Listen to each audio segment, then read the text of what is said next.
This week on Jerusalem Dateline. They're the enemies of Israel. They're the enemies of all civilized countries. And I believe they're the enemies of the Palestinians themselves. And I'm not the only one who believes it. Israel goes back into Gaza to finish the war with Hamas. Plus, in Iraq, tales of horror as ISIS targets non-Muslims. You won't believe the survivors' stories.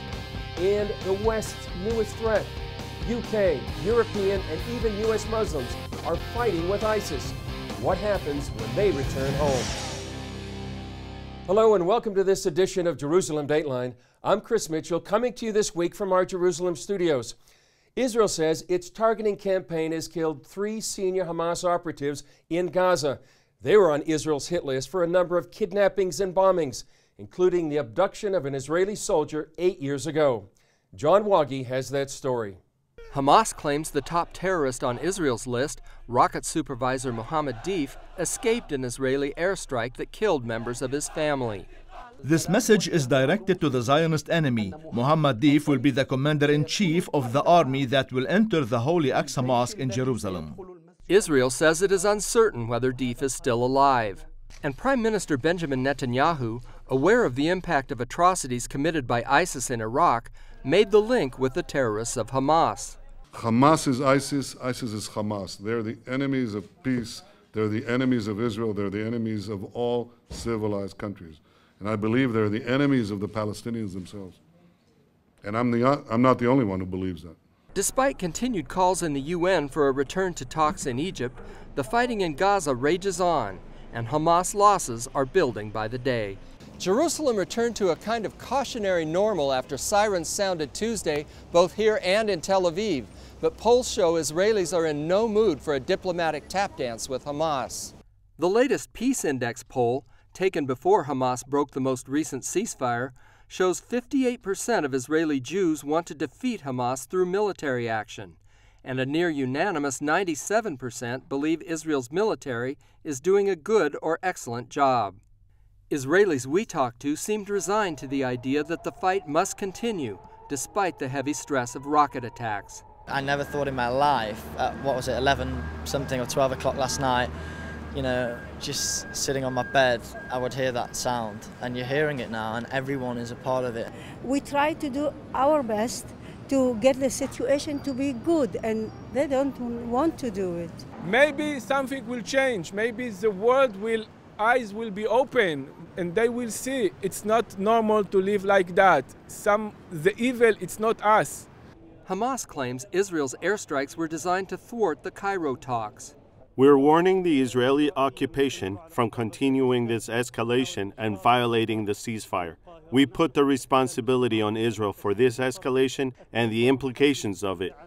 Indirect talks between Israel and Hamas failed in part because Hamas wanted Israel to restore Palestinian access to Gaza by land, sea, and air, without giving up its huge store of weapons. A seaport or an air port without commitment for demilitarization is like a duty-free for rocket and missiles. As the fighting resumes, Israel is pursuing leads in its major bust of a Hamas plot in the West Bank. The security agency Shin Bet found a collection of terror cells headed by a ringleader in Turkey. They were getting ready to launch a coup against the Palestinian Authority in Ramallah and hit a number of Israeli targets, including the Temple Mount. John Wagi, CBN News, Jerusalem. Joining me now to talk more about this story and other things going on in the Middle East is CBN reporter Julie Stahl and CBN senior editor John Wagi. John, you did this story on the Hamas leaders being targeted, and there was also something major happening in the West Bank. Talk about those two things.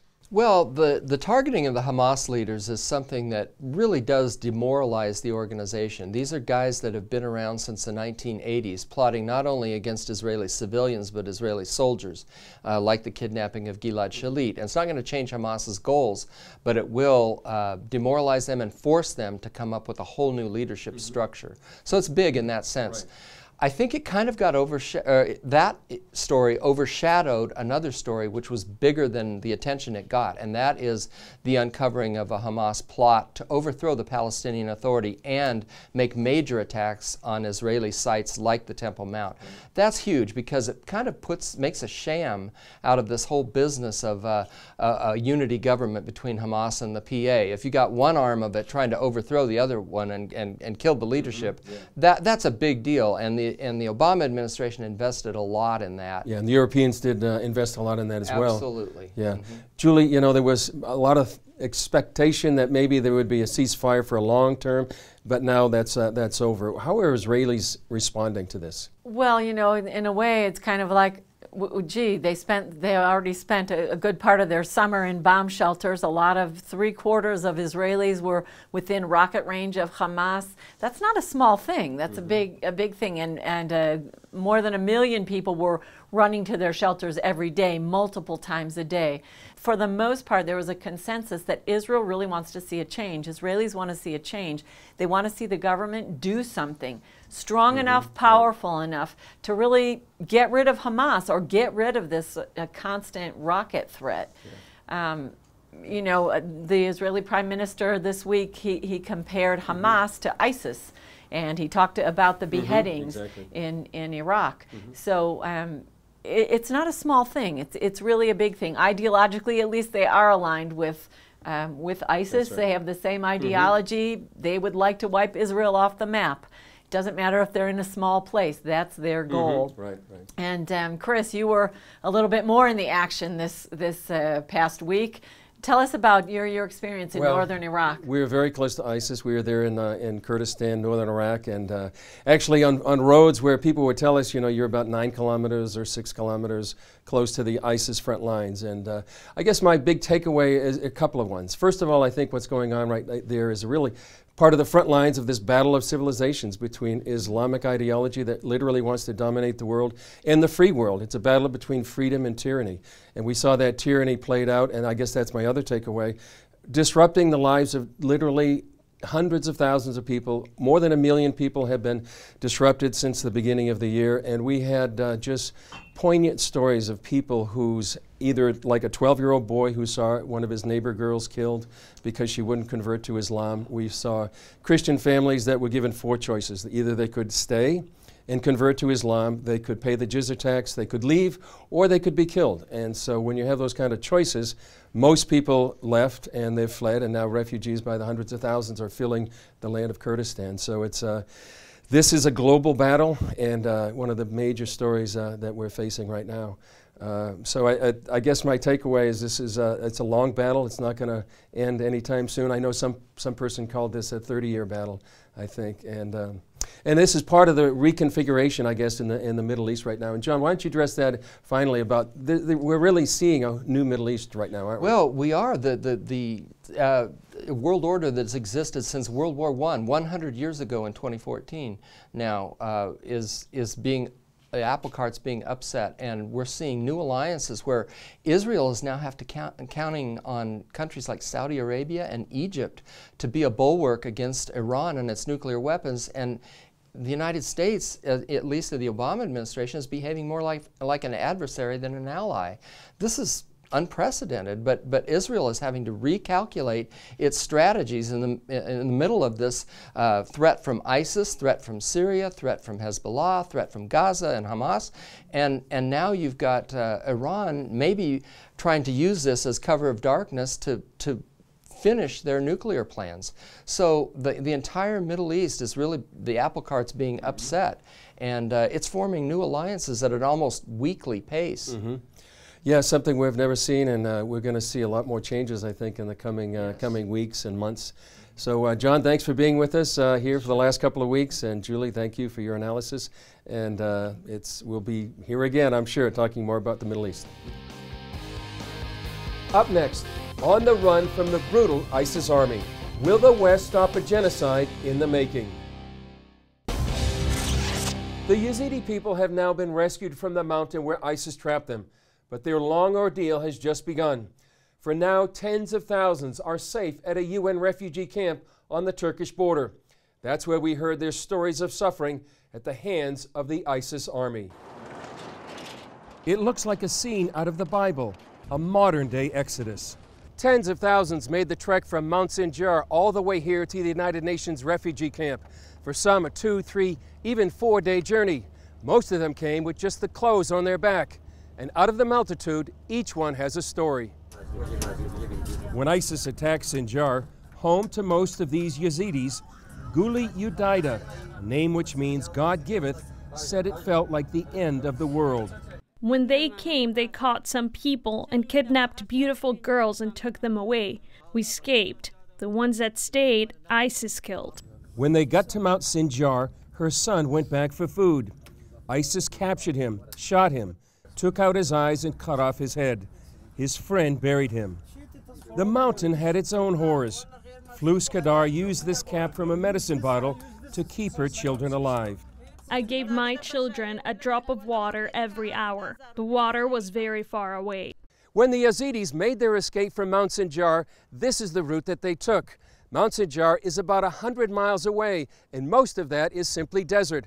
They finally came to this desert road behind me, crossed the Tigris River, and made their way up the road to the United Nations camp. It took Kadar 4 days to make the walk. He had arrived just 1 hour before we talked to him. We are in a desperate situation. We don't have any hope. We don't have any salvation. I am tired and I just want to get some sleep. These 12-year-old boys, like Tassim, saw things likely to haunt them the rest of their lives. Razine remembers the mountain. Many kids died on the mountain because there was no water.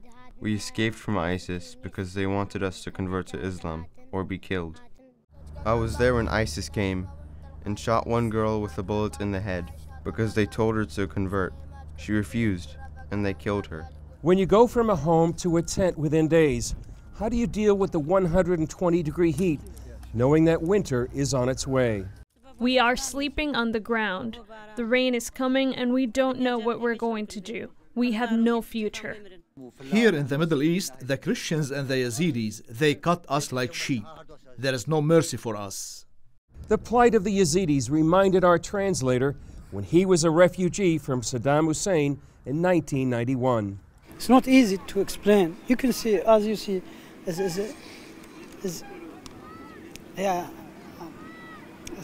it's horrible, man. In this tent city, life goes on. An elderly woman makes tea for her family. Young children play a game out of bottle caps. The UN supplies water. It's a refuge, but not a home. The war-weary faces of these Yazidis bear a horrific past, a precarious present, and an unknown future. Sometimes the ordeal spills over in tears. Many don't want to see Iraq anymore. We wait for the mercy of God and people like you to be protected from the evil men. They're also asking the U.S. and the West for help. My request for all the believers in America and all the world, and all the church and around the world to pray for these people. The Kurdish military, known as the Peshmerga, scored a major victory by seizing control of the strategic Mosul Dam. While that's a big defeat for ISIS, there's still a long road ahead. Taking a break from vacation due to situations in Ferguson, Missouri and Iraq, President Obama acknowledged the victory of Kurdish forces at the Mosul Dam. If that dam was breached, it could have proven catastrophic. The capture of the dam by the Peshmerga is a significant achievement, but the battle around the dam still goes on. For example, this road leads straight to the Mosul Dam, about a 40-minute drive. But this is as far as the Peshmerga will allow us, since they say the road up ahead has been mined by ISIS. South of the dam, there are still members of ISIS, and we want to clean that out as soon as possible. We sat down with Ali Hussein, a district commander in Makmur.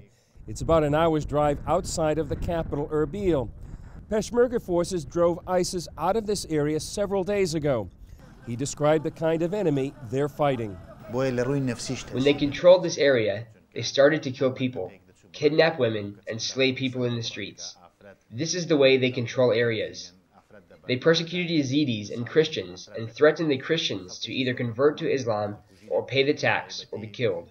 Hussein said U.S. airstrikes have been effective against ISIS, but emphasized ISIS is better armed and says the U.S. and the West need to provide the Peshmerga with much-needed weapons. 2 things are very important to us: to be armed by the United States, as well as to be trained by the United States, because we have the experience.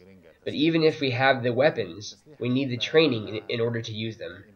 He said Kurdish forces now find themselves at the point of the spear in the battle against global jihad. Right now, Kurdistan is fighting the terror on behalf of the whole free world. The terrorists of ISIS have gathered here from everywhere in the world, and they pose a threat to countries all over the world, from Australia to Europe and other countries. He said their fight is the same fight as the U.S. and the West. While President Obama pledged no more U.S. troops on the ground, the Peshmerga believe the needed boots are already there. The battle of the whole world moved here to Kurdistan. Because we are the people of this region, we know how to fight against ISIS. We know the area, and we know what we need to do. So this is why we need the support of the world in order to stand against ISIS. With scenes of thousands of refugees fleeing ISIS, along with reports of their gruesome tactics, a new poll suggests Americans feel the U.S. has a responsibility to do something in Iraq. Coming up, a terrorist army of 10,000 jihadists and growing. Eric Steckelbeck exposes the biggest terror threats. Nearly 13 years after 9/11 and 2 wars later, the threat from Islamic terrorism against America is far from over. As we've shown you in our coverage of the Islamic State in Iraq, the threat is still growing. Eric Steckelbeck brings us this alarming look at today's leading terrorists and their plans for the U.S. and Israel. Before Abu Bakr al-Baghdadi became what many consider the world's most powerful terrorist, he was in U.S. custody. U.S. forces released al-Baghdadi from an Iraqi prison in 2009 after 4 years in captivity. His reported parting words to American troops, "I'll see you guys in New York." Al-Baghdadi now leads a terrorist army of some 10,000 jihadists. Known variously as ISIS or the Islamic State, they've conquered a vast amount of territory in Iraq and Syria, and their threats to attack America have not gone unnoticed. You will have a hard time finding any senior U.S. counterterrorism or intelligence official who won't say right now that the Islamic State or ISIS is the biggest threat that we're facing in the moment.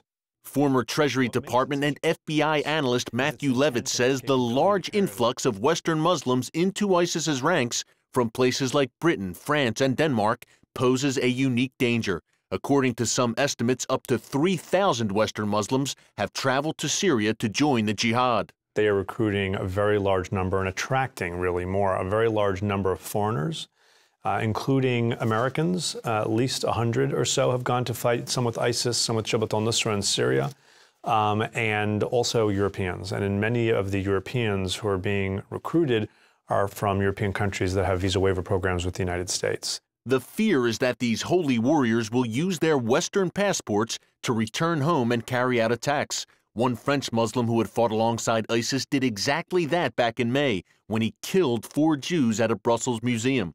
Moner Mohammed Abu Salah, a U.S. citizen and Florida resident, took a different route. He blew himself up in a suicide attack against the Syrian military earlier this year. What makes it such a threat to us is its intent and its capability to carry out attacks abroad, the fact that it has recruited and drawn into it so many foreigners, some of whom have already gone home, and some of their leaders, including al-Baghdadi, have articulated an intent to carry out attacks abroad, possibly even in the United States. In one recent video, ISIS called America the protector of the cross and warned that the United States shall soon be forced to be in direct confrontation by the permission of Allah, and the sons of Islam have been waiting for this day.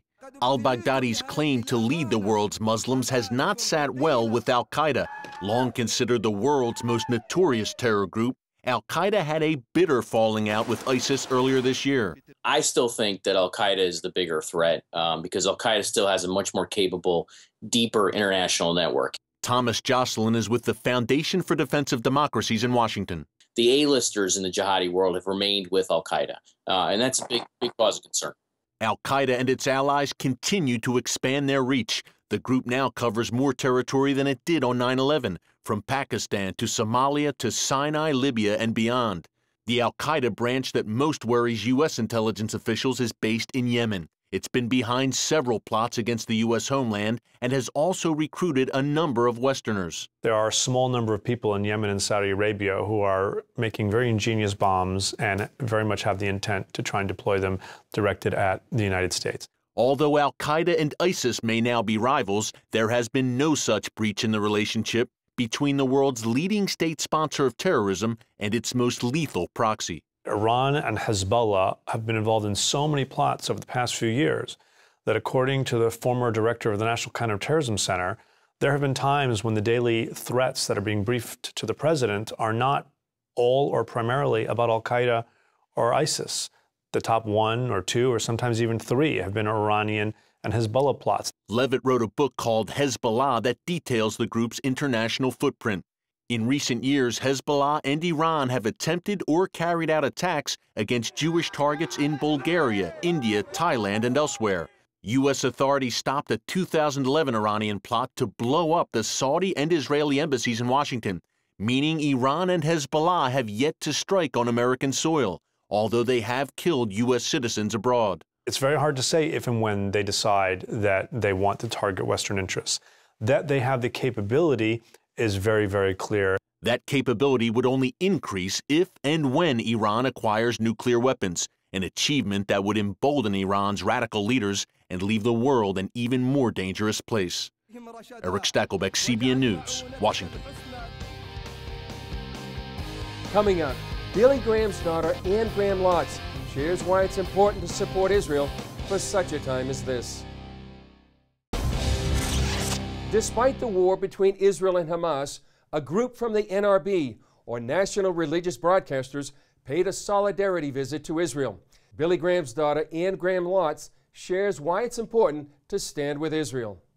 I came at a time like this because it is a time like this to show that I stand by Israel. I believe she is God's special place, God's special people. He's put His name on this city, and I feel in the world there's a different perspective, and I believe it's just time for God's people to stand up with God's people. So I just want to be here to tell Israel that representing the evangelical world, that I love Israel and I'm going to be praying for her in a special way. That's it for this edition. I'm Chris Mitchell. We'll see you next time on Jerusalem Dateline.